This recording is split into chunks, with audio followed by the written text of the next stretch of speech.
In this video I'm going to show you how to change page zoom on Safari browser. That is quite simple and easy to do, so let's begin. And first open up settings and there scroll down until you find Safari.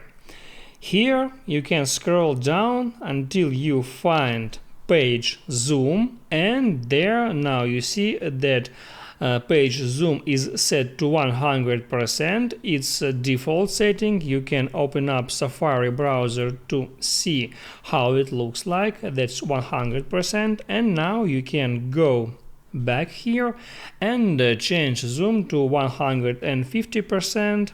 Then go to Safari, refresh the page, and now this page has been zoomed to 150%. You can go to any site, let it be apple.com, and as you see, size of that page has been increased.